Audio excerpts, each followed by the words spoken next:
하나님을 다시 한번 찬미하고 하나님께 기도를 올려드리며 하나님의 말씀을 듣게 하시니 감사를 드립니다. 하나님, 이러한 예배를 통하여서 우리의 영이 살아나게 하여 주시고 하나님을 더욱더 잘 알아 하나님을 올바르게 찬송하며 하나님께 올바르게 우리의 마음을 올려드리는 그런 신앙이 될 수 있도록 하나님께서 인도하여 주시옵소서. 하나님, 지금 이 시간 각 가정에서 하나님께 예배하려고 애쓰는 성도님들이 있나이다. 그들의 마음을 붙들어 주시고 그들의 상황을 주님께서 선하게 인도하여 주시며 그들과 함께 거하사 하나님께서 기뻐하시는 각 가정이 될 수 있도록 오늘도 은혜를 베풀어 주시옵소서. 그리고 하나님께 기도하고자 애쓰는 그들에게 하나님께서 은혜와 긍휼을 베풀어 주셔서 그들의 마음을 헤아려 주시고 그들의 간구의 소리를 들어주사 그들이 하나님의 사람으로서 당당하게 이 땅 위에 살아갈 수 있도록 하나님께서 인도하시고 은혜를 베풀어 주시옵소서. 하나님, 오늘도 하나님의 말씀을 청종하고자 합니다. 이 말씀을 통하여서 알게 된 사실을 가지고 다시 한번 하나님께 기도하며 하나님을 찾는 우리 무리가 될 수 있도록 은혜를 베풀어 주시옵소서. 이 모든 말씀 우리 주 예수 그리스도 이름으로 기도합니다. 아멘.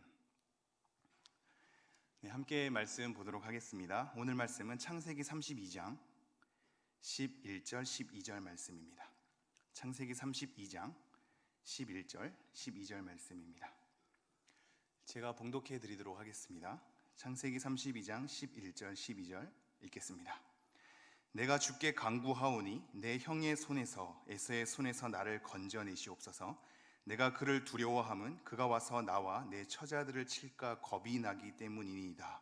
주께서 말씀하시기를 내가 반드시 내게 은혜를 베풀어 내 씨로 바다에 셀 수 없는 모래와 같이 많게 하리라 하셨나이다. 아멘. 반갑습니다. 각 가정에서 또 예배하려고 애쓰시는 가운데 있을 텐데요. 오늘도 우리가 함께 예배함으로 마음이 하나 됐으면 좋겠고요. 말씀을 같이 청종함으로 우리가 한 하나님을 바르게 알아 우리의 신앙이 성숙하며 나아갔으면 좋겠습니다. 우리가 계속해서 성경 인물의 기도에 대해서 알아보고 있고 저번 시간에 성경 인물의 기도 특징을 첫 번째로 살펴봤고 오늘은 두 번째로 살펴볼 것입니다. 성경 인물의 기도에 대한 마지막 시간인데요. 이번 시간을 끝으로 성경 인물의 기도 내용들은 좀 다 마무리를 하고요. 다음 주 수요 예배부터는 성경 인물 자체에 대해서 좀 살펴볼 겁니다. 우리 교역자들이 여러 가지 성경 인물을 선택해서 그 인물에 대한 배경과 그 인물에 대한 성향과 그 인물에게 역사하신 하나님의 은혜를 하나하나 잘 살펴보도록 하겠습니다. 그럼 저번 주에 성경 인물의 기도 특징을 좀 간추린 다음에 오늘 말씀 이어가도록 하겠습니다. 저번 주는 우리가 먼저 성경 인물과 우리 기도의 내용에 관한 격차, 그 인물의 존재에 대한 격차 때문에 성경 인물들과 우리가 어떠한 차이가 있는가를 먼저 살펴봤었죠. 그리고 나서 우리는 진심을 잃어버리진 않았는가, 또는 하나님께 기도하는 건데 하나님을 대상으로 삼지 않는가, 그래서 진심과 대상을 잃어버린 기도가 되지 않았는가를 한번 되짚어 봤습니다. 그리고 예레미야를 통해서 기도는 우리의 사정을 하나님께 아뢰는 것이다 라는 가장 기본적인 내용을 우리가 한번 살펴봤었죠. 어느덧 우리의 기도의 내용이 여러 가지 책임과 의무 때문에 겹겹이 쌓여져 가고 우리의 심정의 헤아림은 없이 우리가 기도해야 할 기도 제목 때문에 우리가 그것에 뒤덮여서 우리의 심정을 잃어버렸을 때 다시 한번 우리의 사정을 하나님께 아뢰고 나의 패부와 심장을 아시는 하나님께 내 모든 상황을, 내 모든 감정을, 내 모든 정황을, 내 모든 사정을 하나님께 아뢰어 드리는 것이 기도의 첫 걸음이다 라는 것을 우리가 살펴봤습니다. 그러나 물론 우리의 사정을 아뢰는 것이 모든 것이 기도이긴 하지만 우리의 어떤 심정이든 우리의 원통함이나 분노나 짜증이나 우리의 기쁨이나 즐거움이나 감사나 우리가 갖는 모든 감정과 우리가 갖는 모든 느낌과 우리가 갖는 모든 상황과 정황과 사정을 가지고 하나님께 기도로 아뢰는 것은 모든 것이 다 기도가 될 수 있으나 우리는 상황에 적합한 기도로의 애씀이 필요하다고 했습니다. 어떤 부분에 있어서 하나님께서 기도에 대해서 칭찬하시게 되고 그것이 의로운 것이다 라고 하나님께서 그것에 대한 평가를 하시는 것을 보게 될 때 기도가 하나님께 모든 것을 아뢰는 것으로 첫걸음이 떼지긴 하나 우리는 적합한 기도로서의 애씀이 있어야 한다라는 것을 한번 살펴봤죠. 그래서 그런 애씀은 우리 상황에 대한 바른 인식에 따라, 그리고 우리의 위치와 역할에 따라, 그리고 우리의 신앙의 성숙도에 따라 조금씩은 달라질 수 있다고 했습니다. 그런 적합한 기도에 대한 애씀이 우리의 위치와 역할에 따라, 신앙의 성숙도에 따라 조금씩 달라질 수는 있지만, 그런 애씀은 그리스도인 모두에게 필요하고, 그 첫 걸음은 우리의 사정을 하나님께 아뢰는 것으로 나아가야 한다라는 것을 살펴보았죠. 그러면 오늘은 또 다른 특징을 살펴볼 것인데, 어떤 한 사람의 기도에 대한 고백을 좀 옮기면서 시작해 볼까 합니다. 나는 공경에 빠질 때 기도할 뿐이다. 그런데 나는 항상 공경에 빠져 있다. 따라서 나는 항상 기도한다. 곤란할 때, 공경에 빠질 때 하나님께 기도한다라는 건데요, 항상 공경에 빠지는 상황을 보기에 항상 기도하게 되는 이 사람의 고백을 보게 됩니다. 여러분도 난감하고 여러분의 심정이 무너지고 힘들 때, 물론 다른 사람들의 조언과 나눔을 통하여서 위로를 받기도 해야겠지만, 하나님께 심정을 아뢰면서 회복되고 힘을 얻는 여러분 되었으면 좋겠습니다. 오늘 말씀 다시 한번 제가 봉독해 드릴 텐데요, 창세기 32장 11절 12절 제가 다시 한번 읽어드리겠습니다. 내가 주께 간구하오니 내 형의 손에서, 에서의 손에서 나를 건져내시옵소서. 내가 그를 두려워함은 그가 와서 나와 내 처자들을 칠까 겁이 나기 때문이니이다. 주께서 말씀하시기를 내가 반드시 내게 은혜를 베풀어 내 씨로 바다에 셀 수 없는 모래와 같이 많게 하리라 하셨나이다. 11절에 보면 여러분이 잘 아시다시피 야곱이 나중에 본인의 땅으로 돌아오게 될 때 에서가 본인을 해칠까봐, 자기와 자기 가족들을 해칠까봐 두려워서 겁이나 떨고 있는 심정을 하나님께 아뢰입니다. 그것을 하나님께 아뢰고 있다는 것과 자기의 심정을 진심으로 꺼내고 있다는 것에 대해서 우리는 저번 시간에 살펴본 특징들을 다시 한번 눈으로 확인하면서 볼 수 있겠죠.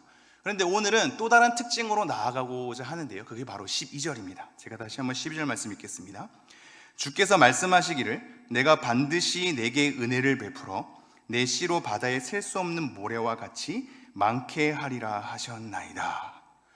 지금 두 번째 특징의 아주 중요한 줄기는 뭐냐면요, 말씀을 붙들고 기도한다라는 겁니다. 우리가 전 시간에 살펴본 것은 자기의 심정을 하나님께 아뢰는 것이었죠. 자기의 사정을 하나님께 아뢰는 거였습니다. 이 기도가 우리에 대한 솔직한 감정을 갖게 하고 하나님께 모든 것을 아뢰게 하는 친밀함을 갖기는 하나, 어느덧 이러한 기도는 우리에게 우리의 감정과 우리의 상황으로 매몰되게 하는 한계를 지니기도 합니다.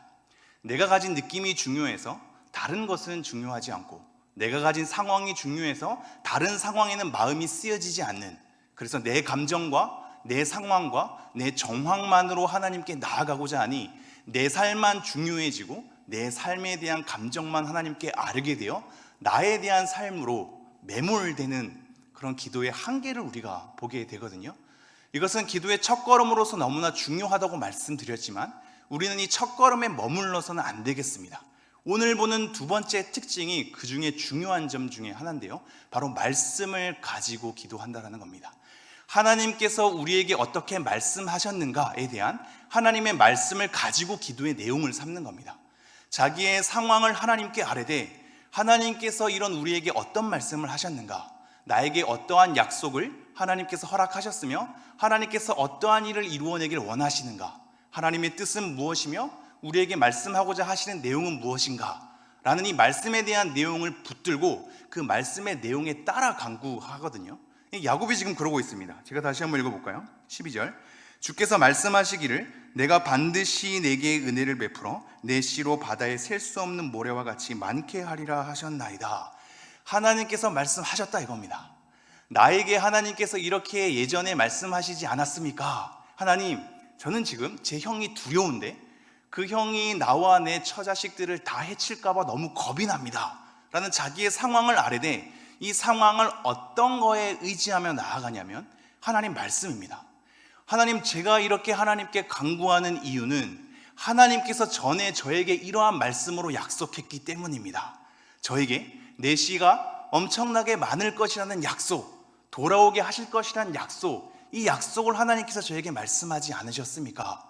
제가 그 말씀의 내용에 따라, 하나님께서 약속하신 그 내용에 따라 내가 기도를 삼고 나아가오니 하나님, 제 삶을 책임져 주십시오 라고 외치는 겁니다. 여러분, 어떻게 이 본문 말씀이 보이십니까? 어느덧 우리의 상황만 하나님께 아뢰게 되고 하나님의 말씀과 무관한 기도의 내용으로 우리의 기도가 옮겨지는 것을 경험한 적이 있으신지요? 이것은 기도에만 해당되는 것은 아닌데요, 우리의 삶, 나에게 말씀하시는 하나님, 나의 상황에 적용되는 말씀들만 찾아내다가는 어느덧 여러 예배를 통하여서 우리에게 말씀하시는 그 말씀이 가려지게 되는 것을 보게 되죠. 우리의 상황에 말씀을 맞추는 것이 아니라 말씀에 우리를 맞춰 나아가야 하는 것이거든요. 레위기의 숱한 말씀들도 우리의 현재 상황과 굉장히 상관없는 것으로 보이기도 하지만 그 말씀에 우리가 들어가야죠. 그 말씀을 통하여서 우리를 돌아보고 그 말씀 속에서 우리의 삶을 가지고야 할 것을 다시 한번 하나님께 여쭤봐야 하며, 모든 상황 가운데 말씀하시는 그 하나님에 대한 그 뜻을 우리는 헤아려 봐야 하는 겁니다. 기도도 마찬가지입니다. 기도 또한 우리의 상황을 아뢰는 것은 귀한 걸음일 수 있으나 그 상황에만 매몰되는 것이 아니라 하나님께서 어떠한 말씀을 하셨는지 우리를 그 말씀 속으로 집어넣게 되고 우리를 하나님의 이야기 안으로 들어가게 하는, 그래서 내 삶을 나의 생각과 나의 해석과 나의 감정으로 하나님께 아뢰는 것을 넘어서서 하나님의 큰 그림 가운데 나라는 존재는 무엇인가를 이해하는 가운데 하나님의 뜻과 하나님의 계획과 내 삶을 넘어서는 하나님의 일하심, 그것을 붙들고 나의 심정을 아뢰며 나아가는 기도, 이것이 오늘 우리가 붙잡아야 할 기도이겠습니다. 오늘 이것에 대한 말씀의 기도에 대한 말씀을 여러 가지 살펴볼 텐데요, 좀 성경 구절을 많이 살펴보도록 하겠습니다. 오늘의 핵심은 단 한 가지이기 때문입니다. 말씀을 붙들고 나아간다, 말씀의 내용을 기도의 내용으로 삼는다, 이거 한 가지를 가지고 성경 인물들이 이러한 기도로 기도했는가를 확인하면서 우리를 좀 돌아보는 시간 갖도록 하겠습니다. 출애굽기 32장 보도록 하겠습니다. 출애굽기 32장 11절부터 13절까지 말씀을 제가 읽어드리겠습니다. 모세가 그의 하나님 여호와께 구하여 이르되, 여호와여, 어찌하여 그 큰 권능과 강한 손으로 애굽 땅에서 인도하여 내신 주의 백성에게 진노하시나이까? 어찌하여 애굽 사람들이 이르기를 여호와가 자기의 백성을 산에서 죽이고 지면에서 진멸하려는 악한 의도로 인도해 내었다고 말하게 하시려 하나이까? 주의 맹렬한 노를 그치시고 뜻을 돌이키사 주의 백성에게 이 화를 내리지 마옵소서. 주의 종 아브라함과 이삭과 이스라엘을 기억하소서. 주께서 그들을 위하여 주를 가리켜 맹세하여 이르시기를 내가 너희의 자손을 하늘의 별처럼 많게 하고 내가 허락한 이 온 땅을 너희의 자손에게 주어 영원한 기업이 되게 하리라 하셨나이다. 이 말씀의 맥락은 모세가 하나님의 말씀을 받으러 시내산으로 올라갔을 때 내려오고 나니 그 안에서는 무슨 일이 일어났냐면 이스라엘 백성이 금송아지를 섬긴 겁니다. 이것이 우리를 인도하여 낸 하나님이다 라는 것으로 그렇게 우상이 발동이 된 것이지요. 하나님은 굉장히 분노하셨습니다. 그래서 모세에게 말하기를 이들을 진멸하겠다라고 말씀하시거든요. 그때 모세가 붙들고 기도하는 내용이 뭐냐면, 하나님, 아브라함과 이삭과 야곱에게 말씀하셔서 우리를 하나님의 백성으로 부르시고 하나님의 땅으로 인도하신다고 말씀하시지 않으셨습니까? 하나님, 우리를 불쌍히 여겨주셔서 제발 우리를 진멸하지 마소서라고 기도의 제목을 삼는 겁니다. 모세는 리더로서 자기 백성이 죽는 것이 아까워서 그런 것이 아닙니다. 하나님의 말씀을 붙들고 하나님의 약속을 붙들고, 하나님, 이렇게 되면 하나님께서 약속하신 예전의 약속은 어떻게 되는 것입니까? 라고 반문하며 하나님께 엎드리는 것이지요. 하나님에 대한 심정도 충분히 이해되고 그 분노 또한 모세가 가졌을 것입니다. 그럼에도 불구하고 하나님, 예전에 이렇게 허락하신 약속이 있습니다. 우리를 진멸하지 말아주시기를 간곡히 부탁합니다 라면서 하나님께 엎드리는 내용입니다. 출애굽기 33장으로 가볼까요? 출애굽기 33장 11절 12절입니다.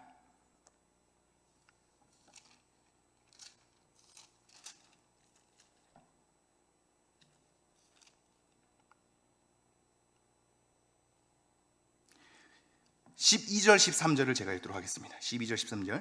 모세가 여호와께 아뢰되 보시옵소서 주께서 내게 이 백성을 인도하여 올라가라 하시면서 나와 함께 보낼 자를 내게 지시하지 아니하시나이다. 주께서 전에 말씀하시기를 나는 이름으로도 너를 알고 너도 내 앞에 은총을 입었다 하셨사온즉 내가 참으로 주의 목전에 은총을 입었사오면 원하건대 주의 길을 내게 보이사 내게 주를 알리시고 나로 주의 목전에 은총을 입게 하시며 이 족속을 주의 백성으로 여기소서. 민수기 말씀을 제가 출애굽기 33장으로 조금 오해를 한 것 같은데요. 이 말씀의 맥락은 이겁니다. 지금 이 출애굽기 33장이 아니라 제가 민수기에 대한 내용이 조금 이렇게 헷갈린 것 같은데요. 죄송합니다. 이 말씀, 제가 말씀드리고자 하는 말씀은 정탐꾼을 보내는 가운데에서 이 정탐꾼 사건을 통하여서 하나님께서 분노한 사건입니다. 그래서 이 이스라엘 백성들을 다 하나님께서 진멸하고 멸해버릴 것이라는 말씀을 하시죠. 그때도 모세가 엎드립니다. 하나님께서 약속하신 이 말씀이 있으니 우리를 진멸하지 마소서. 우리가 하나님의 약속에 따라 하나님의 땅에 들어가야 하겠나이다.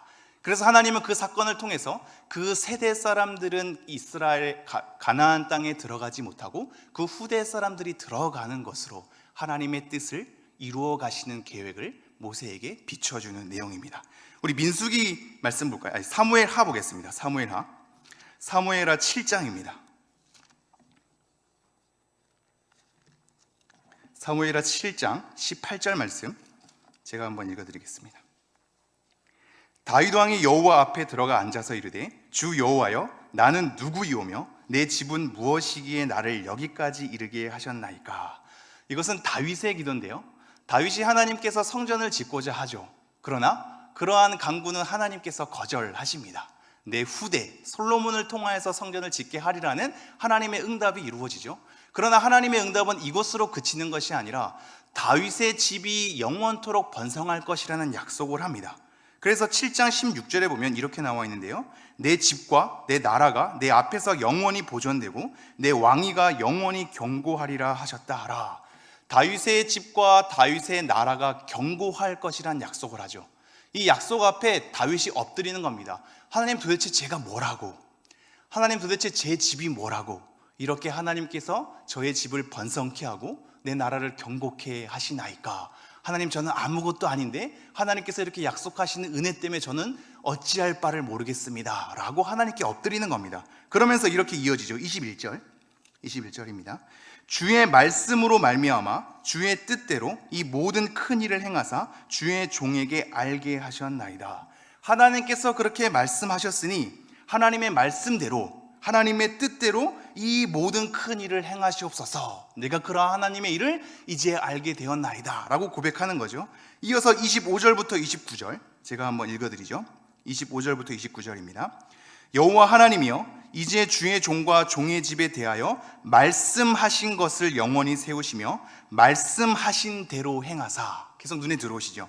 말씀하신 것을 세우시며 말씀하신 대로 행하사. 26절 사람이 영원히 주의 이름을 크게 높여 이르기를 만군의 여호와는 이스라엘의 하나님이라 하게 하옵시며 주의 종 다윗의 집이 주 앞에서 경고하게 하옵소서. 만군의 여호와 이스라엘의 하나님이여 주의 종의 귀를 여시고 이르시기를 내가 너를 위하여 집을 세우리라 하셨으므로 주의 종이 이 기도로 주께 간구할 마음이 생겼나이다. 여러분 이 문구가 들어오십니까?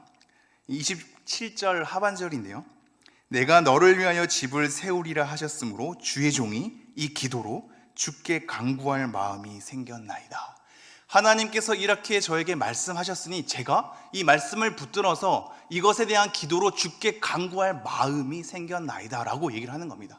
다윗의 엎드림은 하나님께서 약속한 그 약속, 다윗에게 허락한 그 말씀을 붙들고 하나님께서 이렇게 말씀하시니 내가 이제 이것을 기도의 내용으로 삼아 하나님께 간구하겠나이다. 내가 하는 간구는 나의 상황을 넘어서 나의 심정을 넘어서 나의 정황을 하나님께 아뢰는 것을 넘어서 하나님께서 나에게 말씀하신 그 말씀의 내용을 붙들고 이제 내가 간구할 마음이 생겼으니 하나님 이 일을 하나님의 때에 온전히 이루어 주시옵소서 라고 기도를 하는 거죠. 28절 주 여호와여 오직 주는 하나님이시며 주의 말씀들이 참되시니이다. 주께서 이 좋은 것을 주의 종에게 말씀하셨사오니 이제 청하건대 종의 집에 복을 주사 주 앞에 영원히 있게 하옵소서. 주 여호와께서 말씀하셨사오니 주의 종의 집이 영원히 복을 받게 하옵소서 하니라. 계속해서 말씀을 가지고 기도의 내용으로 붙들며 나아가는 다윗의 모습을 보게 됩니다.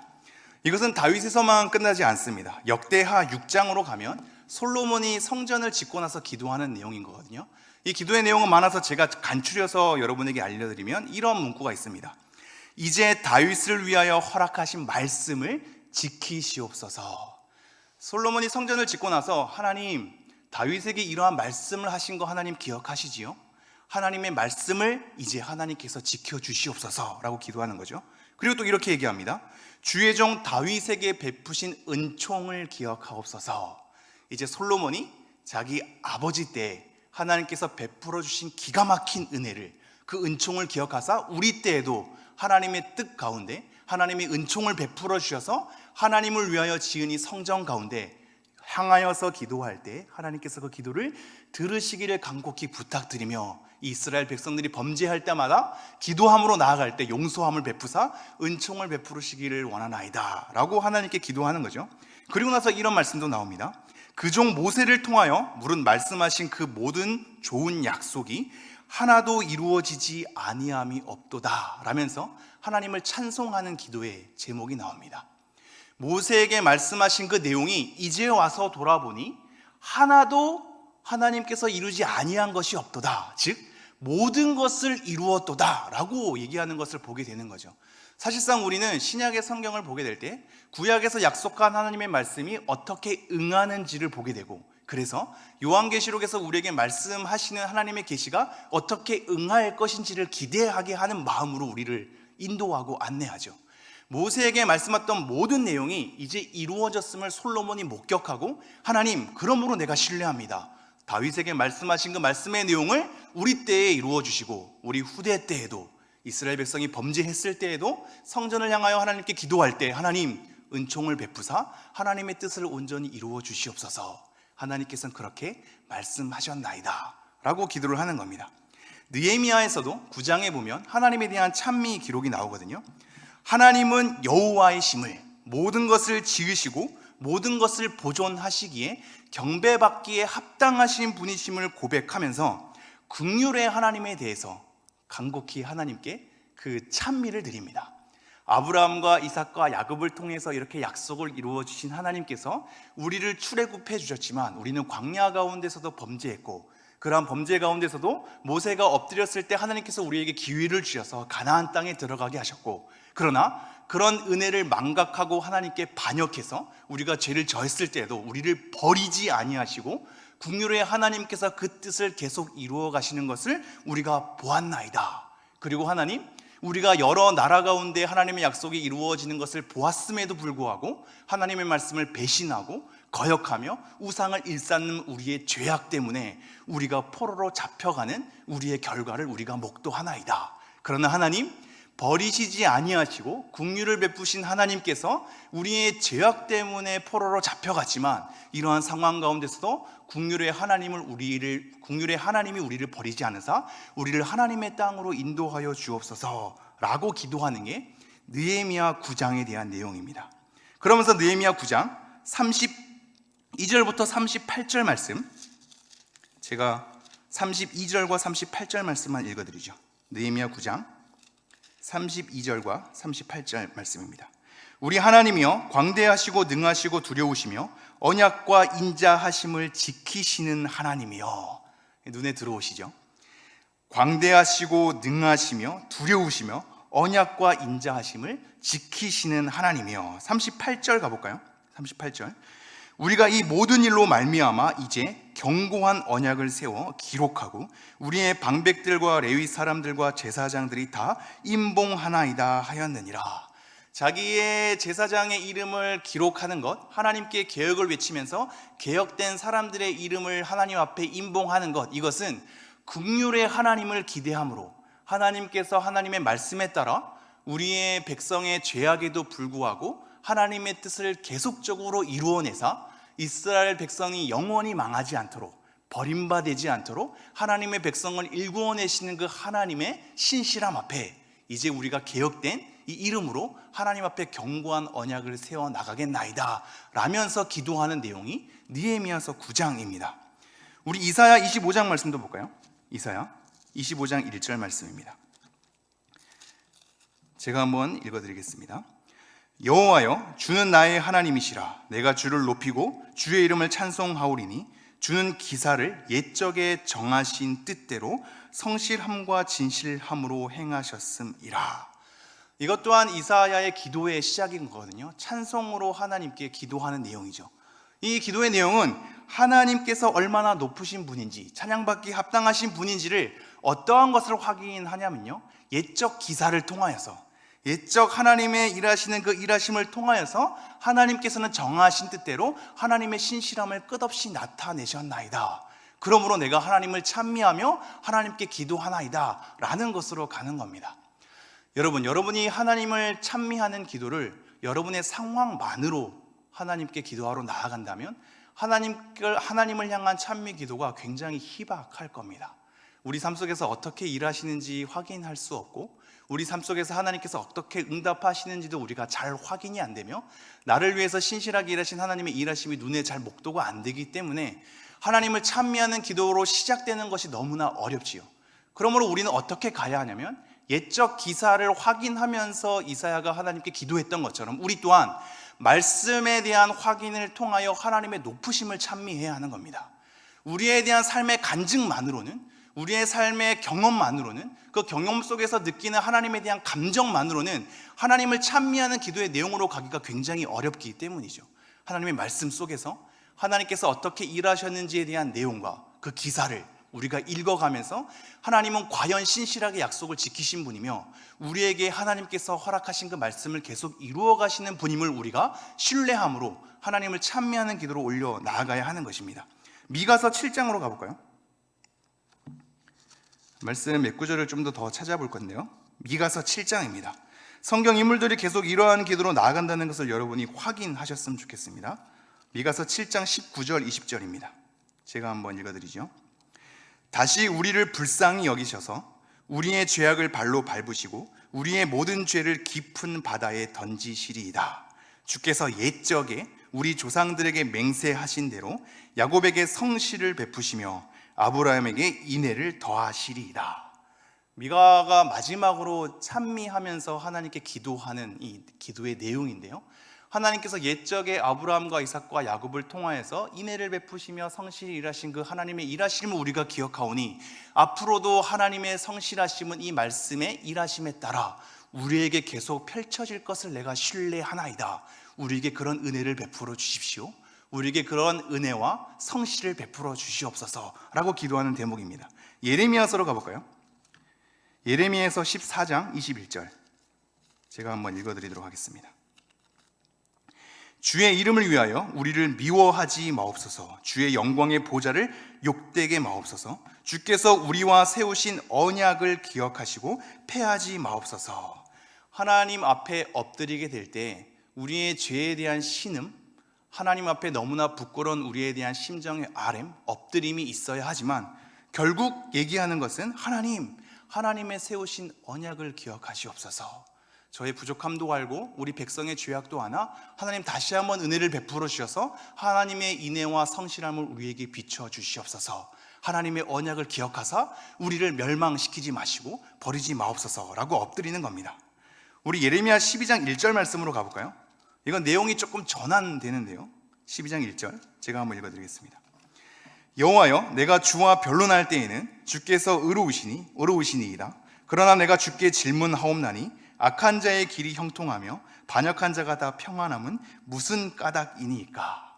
기도의 내용이 변론으로도 나아갈 수 있음을 우리는 지금 이 구절을 통해서 알 수가 있는데요, 우리는 아까 우리에 대한 회개의 엎드림은 말씀을 가지고, 그리고 우리에 대한 위로의 내용 또한 말씀을 가지고, 우리가 회복하게 될 것에 대한 것도 말씀을 가지고, 하나님을 찬미하는 것 또한 말씀을 가지고 기도의 내용으로 삼아 다가가는 성경 인물들을 바라보았죠. 지금은 변론입니다. 기도도 변론이 될 수 있음을, 이거 변론의 내용으로 하나님께 기도할 수 있음을 우리는 여기서 확인하게 되는데요, 제가 다시 한번 읽어드릴까요? 여호와여, 내가 주와 변론할 때에는 주께서 의로우시니이다. 그러나 내가 주께 질문하옵나니 악한 자의 길이 형통하며 반역한 자가 다 평안함은 무슨 까닭이니이까. 하나님의 말씀을 알기에 하나님을 아는 겁니다. 하나님에 대한 이해가 말씀으로부터 와야죠. 그런 말씀을 통하여서 하나님을 이해하는 것을 기반으로 하나님께 기도의 내용을 삼는 겁니다. 우리의 그냥 개인적인 느끼는 감정만으로 우리가 주관적으로 이해하는 하나님에 대한 심정 가지고 기도하는 것이 아니라 말씀을 통해서 비춰진, 말씀을 통해서 명확하게 우리에게 계시한 내용을 가지고 하나님께 엎드리는 겁니다. 하나님은 너무나 공의롭고 정의로운 분이신데 악한 자가 형통하는 것이 과연 가합니까? 하나님, 이게 어찌된 일입니까? 라는 것으로 기도의 내용을 삼는 거죠. 여러분, 하나님께 투정하거나 하나님께 질문하거나 하나님께 항의해 보셨는지요? 이것이 우리의 그냥 철없는 우리의 심정을 아내는 것 또한 기도가 될 수 있습니다만, 하나님의 말씀을 가지고 하나님께 기도하게 될 때 우리는 그 하나님의 기품을 경험하게 되죠. 하나님께서 성경 인물들에게 분명히 말씀하시고 성실하게 하나님께서 일하심을 보여주지 않으셨습니까? 보여주시지 않았습니까? 왜 오늘날 우리에게는 그러한 일들을 경험하지 못하게 하십니까? 왜 우리는 하나님의 뜻을 여전히 모릅니까? 하나님 앞에 신실하게 일했음에도 불구하고 우리에 대한 삶의 결과는 왜 이렇습니까? 왜 세상에 수많은 모략을 일삼는, 하나님을 거부하고 세상의 방식에 따라 살아가는 저 사람들이 승승장구하는 것을 내 눈에 목도하게 하십니까? 라는 우리의 원통함과 원망을 가지고 하나님께 기도의 내용을 삼는 겁니다. 하나님은 공의의 하나님이기 때문입니다 라는 것으로 기도의 내용을 삼는 거죠. 이런 비슷한 말씀은 하박국에도 있죠. 하박국 말씀 한번 보겠습니다. 하박국 1장 13절입니다.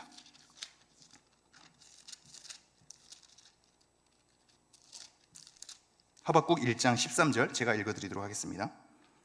주께서는 눈이 정결하심으로 악을 참아보지 못하시며 패역을 참아보지 못하시거늘 어찌하여 거짓된 자들을 방관하시며 악인이 자기보다 의로운 사람을 삼키는데도 잠잠하시나이까. 똑같은 하나님에 대한 공의로, 신정론에 대한 것으로 하나님께 기도하며 나아가는 걸 보게 됩니다. 3장 2절로 가볼까요? 3장 2절. 이제 하나님의 뜻을 이해한 하박국이 어떤 기도를 올려드냐면요, 여호와여, 내가 주께 대한 소문을 듣고 놀랐나이다. 여호와여, 주는 주의 일을 이 수년 내에 부응하게 하옵소서. 이 수년 내에 나타내시옵소서. 진노 중에라도 국류를 잊지 마옵소서. 하나님에 대한 말씀 앞에 이제 하박국이 놀란 자기의 심정을 표현하고 이 일을 하나님의 때에 이루어 달라는 하나님에 대한 호소로, 간구의 기도로 내용이 바뀌는 겁니다. 그러면서 17절 이렇게 얘기하죠. 17절도 제가 읽어드리겠습니다. 비록 무화과 나무가 무성하지 못하며 포도나무에 열매가 없으며 감람나무에 소출이 없으며 밭에 먹을 것이 없으며 우리의 양이 없으며 외양간에 소가 없을지라도 18절 나는 여호와로 말미암아 즐거워하며 나의 구원의 하나님으로 말미암아 기뻐하리로다. 하나님에 대한 말씀을 붙들며 씨름하고 기도의 내용을 하나님의 말씀으로 삼으니 이런 감정에 대한 표현이 하나님 앞에 표현되는 것이죠. 우리에 대한 감정만으로 갖고 와서 호소한다면 하나님의 말씀과 상관없이, 그리고 하나님에 대한 이해에 상관없이, 하나님의 뜻과 하나님의 계획에 대해 상관없이 우리의 심정만 하나님께 푸념으로 아뢰는 기도로 끝날 가능성이 있습니다. 우리가 기도를 어떤 방식으로 다시 한번 나아가야 하냐면 말씀을 가지고 나아가는 겁니다. 우리가 하나님 앞에 기도하러 딱 앉았을 때 나의 심정을 헤아리기까지의 그 시간이 굉장히 길어지거든요. 하나님 앞에 진심으로 하나님께 아뢰는 것까지의 마음의 작업이 굉장히 사실 많이 필요합니다. 우리가 앉고 눈 감는다고 기도가 막 나오는 것이 아니죠. 내가 이것을 기도해야겠다라는 것으로 막 나오지 않습니다. 사람과의 대화에서도 우리의 심정을 터놓게 될 때에는 일정의 기간이 필요한 거거든요. 상대방에 대한 이해와 내가 이것을 얘기해도 되나라는 것에 대한 상황 파악과 내가 이것을 얘기해야 될 때 이 사람은 어떤 반응을 보이나에 대한 살핌까지 수많은 우리의 마음의 작업이 이루어집니다. 그러므로 우리는 우리의 상황과 사정을 하나님께 아뢰는 기도로 나아가는 것이 우리의 첫 걸음이겠지만 그 상황에만 매몰되지 않고 하나님의 말씀을 가지고 와야 하겠습니다. 그러므로 묵상하는 삶은, 또한 하나님의 말씀을 읽는 삶은, 그리고 하나님의 말씀을 듣는 삶은 우리에게 너무나 중요합니다. 나의 상황의 패턴을 바꾸게 되고 내가 그동안 갖게 된 느낌을 바꾸게 되고 내가 가지고 있는 생각을 바꾸게 되는 것으로 우리를 인도하기 때문입니다. 이 말씀에 따라 하나님을 이해해서 우리는 그 말씀을 가지고 하나님은 이렇게 말씀하셨사온데 나의 지금 겪는 이 상황과 나의 정서는 이런 느낌입니다로 하나님께 나아가야 하죠. 그리고 하나님, 내가 이런 상황 가운데 어떻게 반응하길 원하십니까? 라는 것으로 하나님의 말씀을 가지고 씨름해야 하는 겁니다. 우리는 기도가 하나님과의 대화라는 것을 너무나 잘 알고 있습니다. 여러분은 오늘날 하나님과 어떻게 대화하시겠습니까? 아무리 질문해도 하나님의 음성은 잘 들리지 않으며 성경에서 얘기하는 것처럼 우리의 이름을 부르며 면밀하게 하나님께서 세세하게 다 얘기해 주는 하나님을 경험하지 않는데 어떻게 대화가 되겠습니까? 우리가 하나님 앞에 우리가 침묵하며 하나님의 말씀이 무엇인가를 다시 한번 회고하고자 할 때도 아무 소리도 들리지 않는 적막감을 느낄 때가 너무나 많이 있지 않습니까? 하나님께 대화로 나아가는 방법은 단 하나입니다. 말씀 가지고 나아가는 겁니다. 이미 말씀을 통해서 하나님의 뜻을 내비쳐 주시고 하나님께서 어떠한 방식으로 일하실 것인지 하나님이 어떠한 분이신지를 우리에게 이미 계시한 이 내용으로 하나님과 대화하며 씨름하며 나아가는 겁니다. 성경 인물도 사실 그랬습니다. 예전에 약속했던 그 말씀, 아브라함에게 약속했던, 이삭과 야곱에게 약속했던, 모세에게 약속했던, 다윗에게 약속했던, 솔로몬에게 약속했던 이 말씀을 하나님 우리에게 이루어 주시옵소서. 하나님께서 그렇게 말씀하지 않으셨습니까? 라는 것으로 씨름하며 나아가게 되죠. 우리의 대화 방식은 막연한 것이 아니라, 그리고 그 적막감 가운데 우리의 몽롱한 생각으로 자꾸 대화하려는 우리의 퇴행적 묵상이 아니라 말씀 가지고 하나님과 대화하는 겁니다. 하나님 이렇게 말씀하시지 않으셨습니까? 하나님 이것을 통해서 하나님의 뜻을 내비쳐 주지 않으셨습니까? 하나님 이들에게 이러한 말씀으로 하나님께서 허락하지 않으셨습니까? 라는 것으로 대화하며 씨름하면서 나아가야 하는 것입니다. 그래서 제가 책 하나를 소개하자면 유진 피터슨이 쓴 응답하는 기도라는 책이 있습니다. 제가 이 책을 작년 연말에 읽었는데요, 굉장히 의미가 있고 굉장히 우리가 돌아볼 기도에 대한 패턴을 소개하거든요. 제가 책을 읽게 될 때 중요한 내용을 이렇게 하나씩 접거나 아니면 펜으로 표시를 하는데요, 한 장 넘어서 접고 한 장 넘어서 접고 계속 접었습니다. 너무 중요한 표현들, 배워야 할 내용들이 많기 때문입니다. 그 제목이 응답하는 기도인데요, 우리는 원하는 기도 책 제목이 이거죠. 응답 받는 기도, 응답의 비결, 이런 것을 관심 갖지 않습니까? 유진 피터슨이 하는 기도, 이 책의 제목은 응답하는 기도, 즉 하나님의 말씀 앞에 우리가 어떻게 응답을 해야 하는가, 그 기도는 하나님의 말씀 앞에 우리가 응답하는 우리의 표현과 우리의 내용이다라는 맥락으로 우리에게 소개하는 겁니다. 그래서 유진 피터슨은 이런 얘기를 하죠. 기도는 우리가 존재하고 존재가 되어가기 위한 도구이다 라는 표현을 씁니다.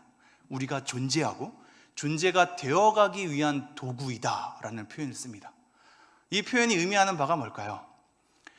우리의 상황을 가지고 우리의 심정만 하나님께 아뢰서 우리 얘기만 하는 것이 아니라 하나님의 얘기를 듣고 하나님의 이야기 안에 들어가서 그 이야기를 통해서 우리에게 말씀하시고자 하는 하나님 앞에 우리를 만들어가는 겁니다. 우리의 존재는 하나님의 말씀으로 만들어가야 하는 것이죠. 나는 이런 사람이야, 나는 이런 성향이야, 나는 이런 기질이야 라는 판단도 그것 또한 자기 해석인 거거든요. 여러 삶의 경험을 통해서 나는 이러한 사람이야 라고 자기가 정해버립니다. 그러나 하나도 변하지 않는 고정적인 자기 존재는 없습니다. 우리는 어떠한 사람이 되어야 하냐면 하나님께서 요구하시는 말씀대로 내 기질과 내 성향을 맞춰가는 노력과 애씀만 있을 뿐입니다. 하나님, 저는 이런 성향이니까 이렇게 말씀하시는 거 저랑 해당이 안 됩니다. 하나님, 저는 이런 기질이니까 이렇게 말씀하셔도 저와는 어울리지 않습니다 라는 것으로 하나님께 핑계 댈 수 없죠. 우리는 하나님 말씀에 따라 우리의 존재를 만들어 가야 하는 겁니다. 그러므로 기도 또한 우리의 존재가 하나님 앞에 하나님의 말씀으로 만들어져 가는 하나의 도구로 사용되어야 함을 유진 피터슨이 얘기하고 있습니다. 하나님의 말씀을 가지고 나에 대한 감정을 헤아려보고 이 감정을 갖는 것이 과연 합당한가? 이러한 생각을 가지는 것이 과연 합당한가? 그래서 내가 이렇게 하나님 앞에 호소하고 하나님께 원망하고 부르짖는 것이 과연 합당한가를 말씀을 통하여서 수정과 교정하는 작업을 가지고 내 존재를 만들어가는 것이 기도이다 라고 얘기하는 겁니다. 그래서 말씀하시는 하나님께 우리가 말하는 것, 이것이 기도라고 유진 피터슨이 계속 얘기하거든요. 말씀하시는 하나님께 우리가 말하는 것. 그래서 우리는 이해하는 어떤 부분만으로 기도하지 않고, 우리가 하나님을 이해하는 우리의 감정의 부분만으로 기도하지 않고, 말씀을 통하여서 우리에게 말씀하시는 전체적인 하나님을 이해함으로 기도에 대한 내용을 밟아가야 한다고 하는 겁니다. 그래서 기도의 핵심은 우리 자신을 표현하는 법을 배우는 것이 아니라 하나님께 응답하는 법을 배우는 것이다 라고 얘기하기도 하고요, 우리의 느낌만을 아뢰는 것이 아니라 하나님의 중심을 놓고 하나님을 열망하는 것이 기도이다 라고 표현하기도 합니다. 그래서 나아가선 이렇게 얘기하죠. 기도는 독창적인 자기 언어만이 아니라 공인된 공적 언어이다 라고 얘기를 하는 겁니다. 이 응답하는 기도라는 책은 시편을 가지고 기도하는 방법을 우리에게 아뢰는 거거든요. 시편 자체가 개인이 기도하도록 다 내버려 두지 않고 이 시편의 기도 제목으로 공동체 기도가 되도록 우리를 초청하잖아요. 그러므로 기도는 나의 독창적인 언어로만 하나님께 아뢰는 것이 아니라, 내 개인적인 상황과 내 느낌만을 아뢰는 것이 아니라, 이 시편의 말씀을 통하여서 우리와 상황이 다른 감정을 가지고 기도해 보기도 하고, 우리가 겪지 않은 고통을 대입해서 하나님께 기도해 보기도 하고, 그들을 통하여서 약속하신 하나님의 약속을 붙들고 기도해 보기도 하는 공인된 기도의 내용으로 나아가는 걸음으로 초청하고 있는 겁니다. 그러므로 개인 기도가 아니라 타인과 더불어서 함께하는 기도, 목소리를 함께 맞추고 마음을 맞추어서 우리 자신의 존재를 말씀과 더불어서 이루어가는 기도, 그것이 성경에서 우리에게 요구하는 기도이며 말씀하시는 하나님 앞에 응답하는 표현을 우리가 배우는 기도이다 라고 얘기를 하고 있습니다. 하나님의 말씀의 큰 이야기 안으로 여러분의 삶을 끌고 갔으면 좋겠습니다. 우리의 삶으로, 나의 소박한 삶으로, 나의 소박한 감정으로 하나님을 끄집어 오는 것이 아니라, 때로는 그러한 것이 필요하기도 하겠습니다만 그것으로 머무는 것이 아니라 하나님의 말씀의 큰 이야기 안으로 나의 삶을 들어가서 하나님을 마주하고 크신 하나님을 경험하고 성경 인물들을 통해서 말씀하신 하나님을 다시 한번 목도하면서 여러분의 삶을 다시 한번 간추리고 다시 한번 교정하고 하나님 앞에 다시 한번 우리의 존재를 만들어가는 그런 기도의 걸음이 되었으면 좋겠습니다. 오늘 말씀 시편 말씀 몇 가지만 살펴보고 마치도록 하겠는데요, 시편 119편 49절 말씀 제가 읽어드리겠습니다. 주의 종에게 하신 말씀을 기억하소서. 주께서 내게 소망을 가지게 하셨나이다. 말씀을 기억하소서.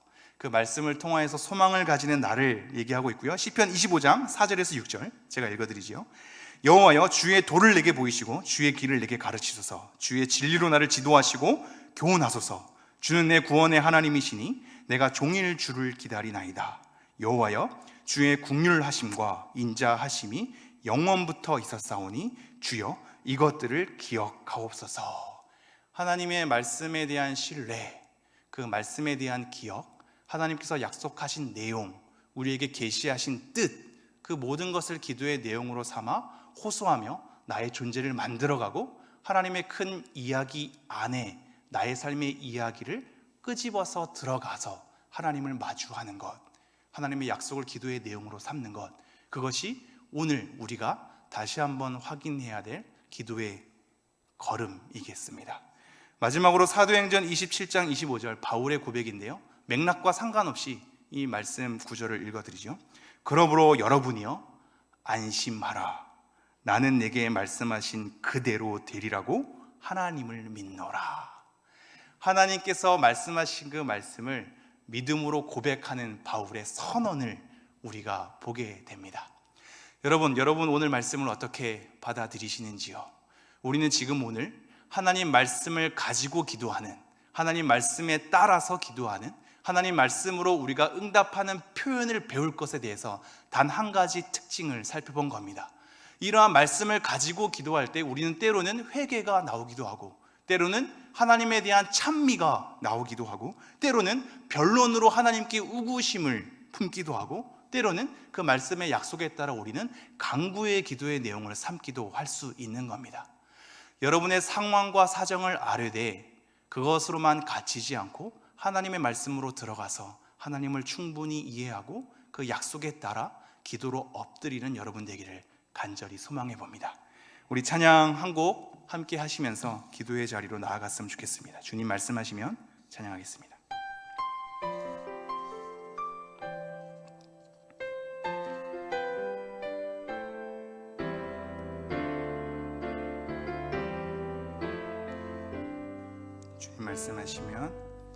주님 말씀하시면 내가 나가리다. 주님 뜻이 아니면 내가 멈춰서리다. 나의 가고 서는 것 주님 뜻에 있으니 오 주님 나를 이끄소서. 주님 말씀하시면 내가 나가리다. 주님 뜻이 아니면 내가 멈춰서리다. 나의 가고 서는 것 주님 뜻에 있으니 오 주님 나를 이끄소서. 뜻하신 그곳에 나 있기 원합니다. 이끄시는 대로 순종하며 살리니 연약한 내 영혼 통하여 일하소서. 주님 나라와 그 뜻을 위하여 뜻하신 그곳에 나 있기 원합니다. 이끄시는 대로 순종하며 살리니 연약한 내 영혼 통하여 일하소서. 주님 나라와 그 뜻을 위하여